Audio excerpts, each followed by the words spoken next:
Hello, hello, j'espère que tu vas bien. En tout cas, tu cultives ta vitalité. Moi, par exemple, aujourd'hui, j'ai pu aller marcher dans la nature. J'ai marché aujourd'hui 2 heures, donc j'étais très content parce que ça m'a permis vraiment de nourrir mon besoin du moment qui était celui de bien d'être en contact avec la nature, d'être en connexion avec les rythmes naturels, de apprécier ce calme, cette inspiration qu'on peut avoir en connexion avec la nature. Et aujourd'hui, je voulais te parler en particulier d'une thématique que moi, ça m'intéresse énormément, que c'est celle de l'autosabotage. L'autosabotage, moi-même, entre guillemets, je peux pas, maintenant je ne peux plus utiliser le terme j'en étais victime parce que je sais que nous sommes à la source de tout ce qui arrive dans notre vie, même si je n'étais pas tout à fait d'accord il y a juste 4 ans. Jusqu'à 4 ans en arrière, je n'étais pas forcément d'accord par rapport à ça. Mais plus le temps passe, plus je me rends compte en fait que nous sommes vraiment à la source de tout ça. Et c'est pour ça que je te parle d'autosabotage, parce que moi-même, j'ai fait l'expérience de l'autosabotage plusieurs fois dans ma vie, où je me retrouvais à agir, donc à penser à agir d'une certaine manière qui était complètement opposée à ce que j'aurais voulu mettre en place.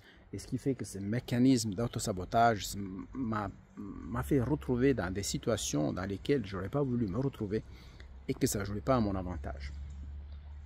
Je te parle de ça parce que donc moi j'adore approfondir ma connaissance de l'être humain à tous les niveaux, au niveau de l'âme, au niveau de l'esprit, au niveau de la psyché, enfin tous les niveaux énergétiques, etc. Et j'aime bien utiliser plusieurs grilles de lecture pour mieux comprendre qui nous sommes vraiment et surtout qu'est-ce que nous sommes venus faire ici sur cette planète. Et je me pose assez souvent la question de savoir qui suis-je vraiment. Parce que c'est clair que c'est pas mes parents qui peuvent me dire qui suis-je. Et il n'y a pas beaucoup de monde qui peut vous dire qui peut te dire qui tu es, parce que, puis en plus, je revenais sur le fait du libre arbitre d'une certaine manière, parce que là, c'est juste une petite parenthèse pour dire que nous, quand nous venons au monde, en fait, finalement, on ne décide pas grand-chose, parce que même si on fait partie du libre, on a le libre arbitre, mais quand on vient, par exemple, on vient au monde, par exemple, moi, j'ai pas choisi mon prénom. Mes parents m'ont appelé Giuseppe, qui a été aussi le prénom qui était donné à mon premier frère qui est décédé à la naissance. Et aussi, c'était celui de mon grand-père, donc le père de mon père. Donc, ça a suivi un peu une tradition, tout ça, mais on m'appelait Giuseppe. Donc, je ne suis pas contre, mais c'est le prénom que j'ai hérité. J'ai hérité le nom de ça, mais parce que mes parents s'appelaient comme ça. Donc, en fait, j'ai pas choisi le nom, j'ai pas choisi le prénom, et puis non plus, j'ai pas choisi ma langue d'origine. Donc, j'ai commencé, enfin, je sais pas, au démarrage, enfin, pas tout au début, je parlais pas italien, étant donné qu'en plus, jusqu'à l'âge de 3 ans, j'étais en Suisse. J'avais appris le français, je parlais un petit peu français avant de partir de Suisse pour aller en Italie. Et finalement, je dis, j'ai pas choisi ma langue non plus. Donc, je vais commencer à étudier davantage l'italien. J'ai pas choisi ma religion. Mes parents étaient catholiques, et donc on m'a affilié, on m'a transmis la religion catholique que j'ai adoptée, tout ça, sans poser des questions, parce que je n'étais pas dans la phase de, de pouvoir choisir ma religion. Donc, pour l'instant, bon, je suis toujours catholique, mais j'explore plus la spiritualité que les religions. Je trouve que dans chaque religion, il y a une sagesse, en fait, et c'est pour ça. Moi, je pense que toutes les religions ensemble, on s'enrichit. Mais pourquoi je dis ça, en fait, c'est que en ce moment, je suis en train de me poser des questions sur les sous-personnalités. Donc, il y a Carl Gustav Jung, donc justement, qui était en Suisse, qui parlait des archétypes, peut-être desquels tu en as entendu déjà parler. Je ne vais pas nommer les 12 archétypes en ce moment, mais... Et alors, pourquoi je te parle de ça? Parce que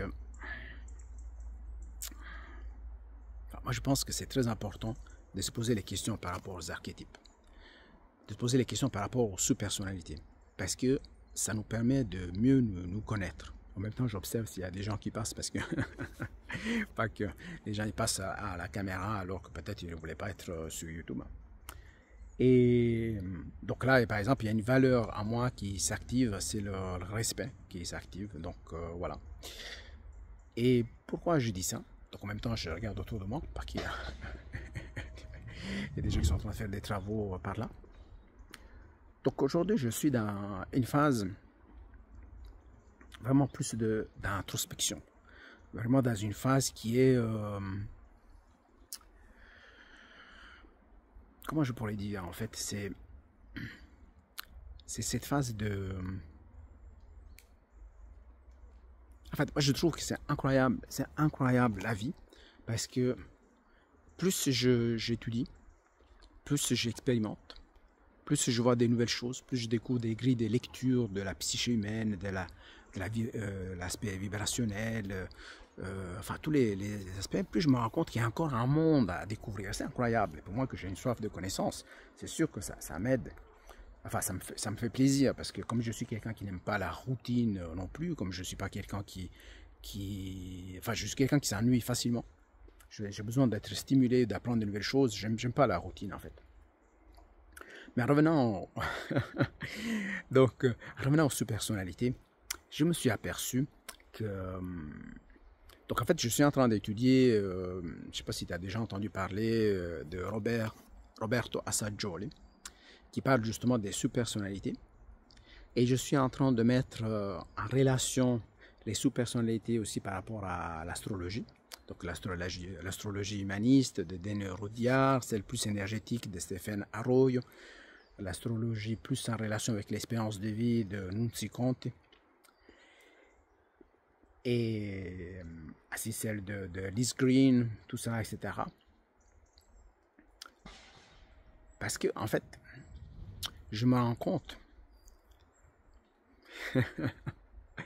et je me rends compte, en fait, que selon les circonstances de la vie, j'ai l'impression que c'est des sous-personnalités qui viennent, ils prennent entrent dans la cabine de pilotage. Imagine que ça, on utilise la métaphore de l'avion, c'est comme si à tour de rôle, c'est différents personnages, différentes sous-personnalités qui prennent les commandes et pilotent l'avion.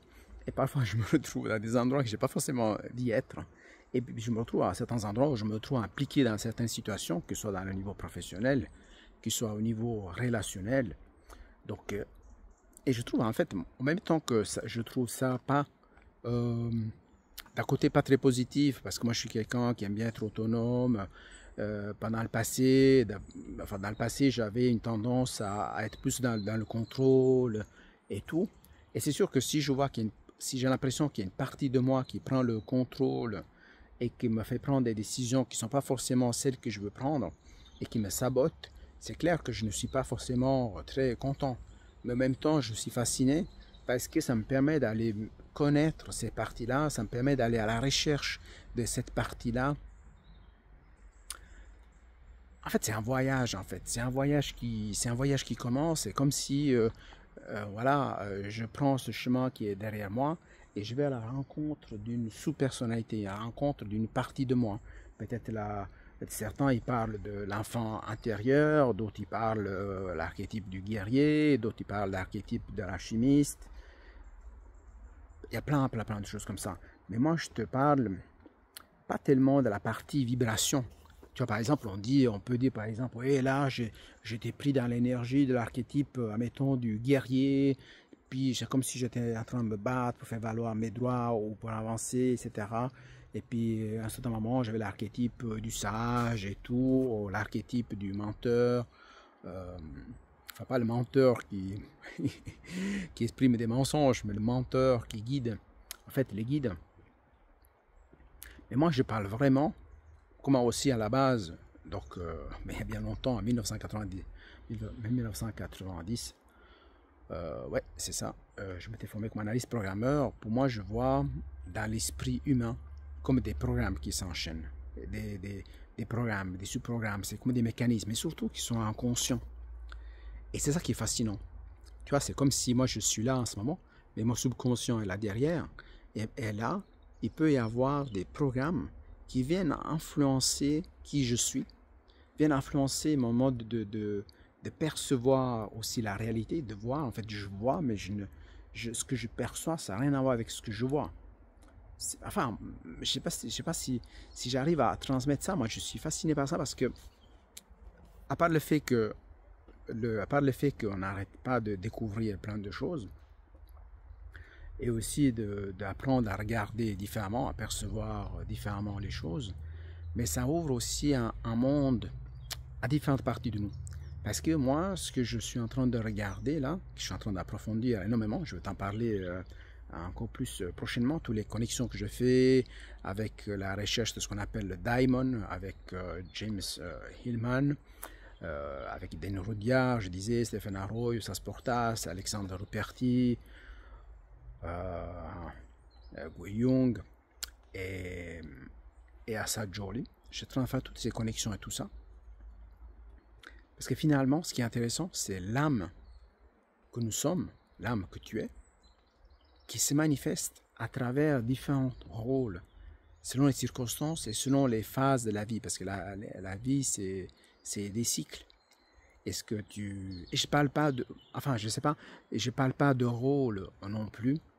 Parce que le rôle, ben voilà, tu peux avoir le rôle d'un parent, tu peux avoir le rôle d'un conjoint, tu peux avoir le rôle à ton travail, tu peux avoir le rôle d'enfant.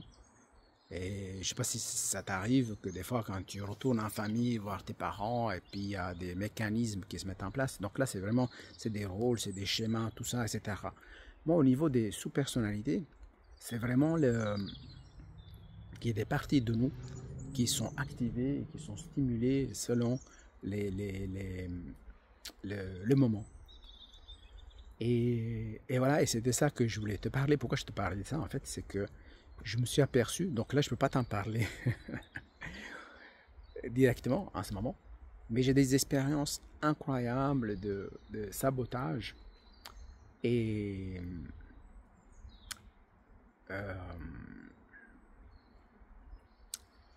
peut-être, je ne sais pas si je peux en parler, parce que bon, en fait, ce que je dis ici, c'est public, donc je ne veux pas non plus rendre public tout ce qui est privé.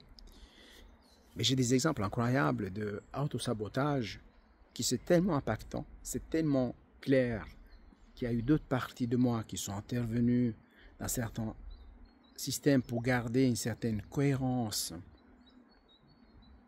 mais de manière inconsciente, que pour moi, l'autosabotage, vraiment, c'est quelque chose, c'est un mécanisme, en fait, de notre subconscient de garder un certain statu quo et pour faire en sorte, en fait, d'atteindre un objectif que parfois il n'est même pas clair, n'est même pas évident à notre psyché. Donc c'est ça, en fait, que je trouve, c'est intéressant. Donc là, j'aperçois de loin un chien sans laisse. Donc c'est sûr que je suis vigilant et attentif parce que c'est un gros chien et je voudrais pas qu'il vienne dans cette direction-là. Donc j'espère pas en ce moment. Donc j'ai rien contre. Mais en même temps, c'est sûr que si il n'y a pas de certaines mesures qui sont prises, c'est pas facile non plus de pouvoir y faire face. Donc en fait. Et donc voilà, en fait, finalement, j'étais un peu distrait par rapport à ça.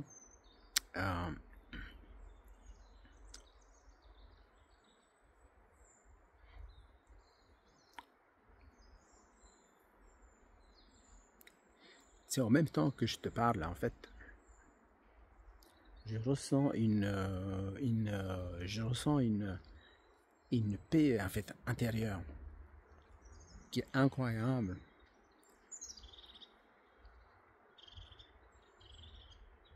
Une paix qui me permet de dire, en fait, que finalement, tout est juste et tout est utile. En fait, même ces mécanismes de auto-sabotage, même ces mécanismes des sous-personnalités, tout ça, etc.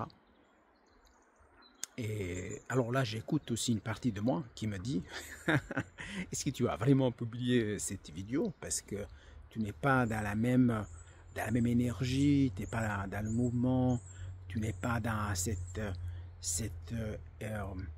élan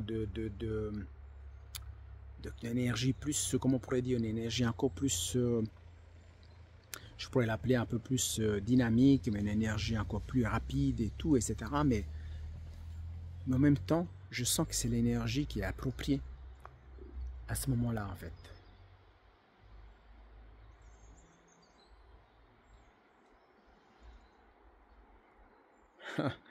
C'est incroyable, c'est incroyable.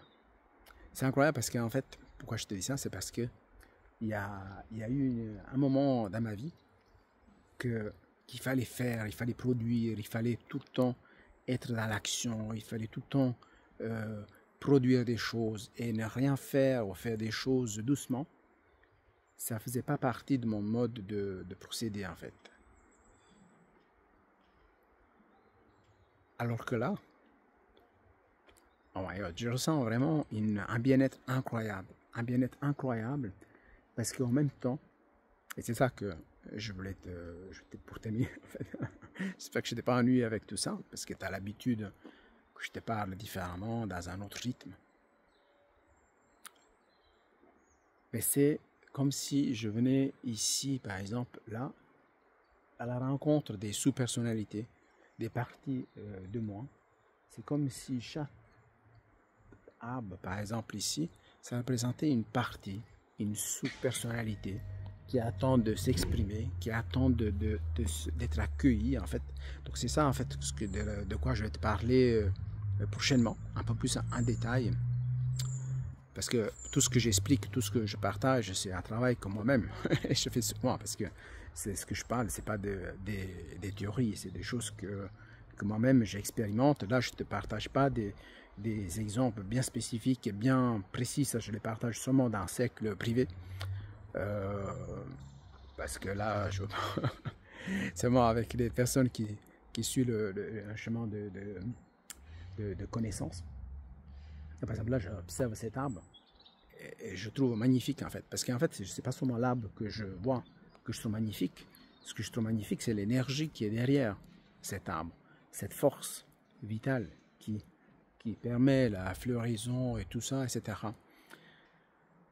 Et c'est sous cette énergie que je souhaite que tu te connectes, en fait, que tu te connectes au fait que tu es un être vivant qui est traversé par plusieurs énergies terrestres et célestes, et qu'à travers toi, il y a différentes parties qui se manifestent, ou qui veulent se manifester, et pour se manifester, elles ont besoin d'un espace d'accueil, dans le calme, dans le non-jugement.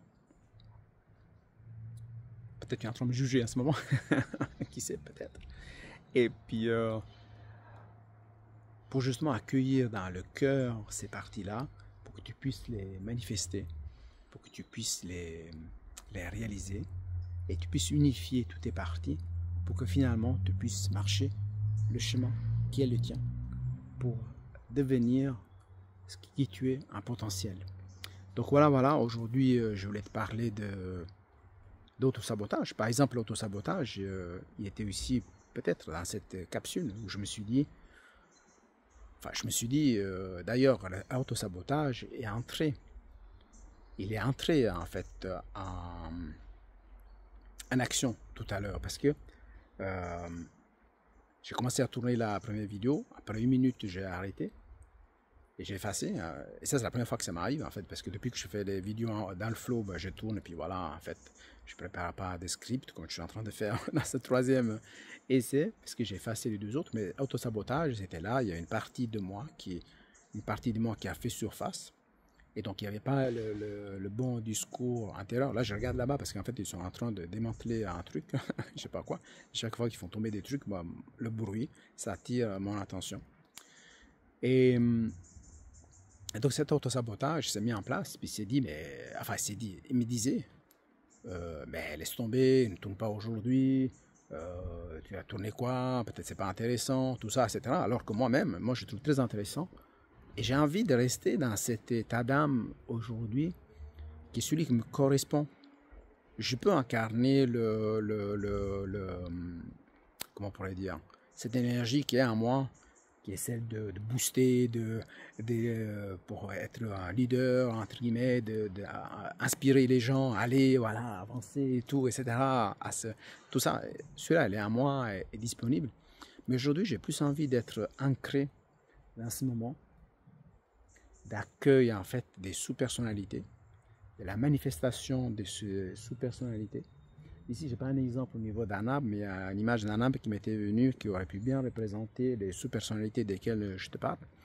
Mais peut-être que j'ajouterai une photo par la suite.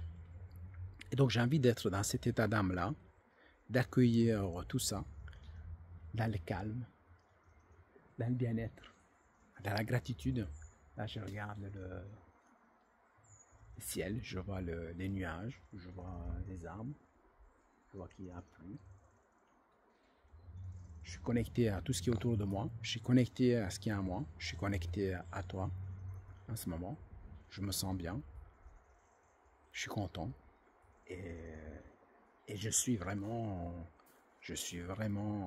reconnaissant. Je suis vraiment reconnaissant d'être en vie, de pouvoir faire l'expérience de la vie et de accélérer ce voyage de l'accueil des sous-personnalités à travers différentes grilles de lecture, donc à travers les enseignements de Jung, à travers les enseignements de Asa Joel, les enseignements de James Hillman, à travers les enseignements de l'astrologie de Dean Rudyard, de Stephen Arroyo, de Liz Green, Sas Portas, Nunzi Conti,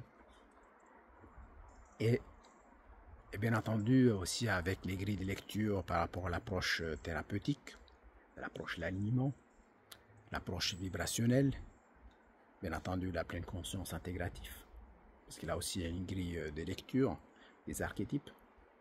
Mais je vais mettre tout ça ensemble pour que finalement, je puisse être moi-même en toutes circonstances, mais en tenant compte de tous les archétypes qui sont là.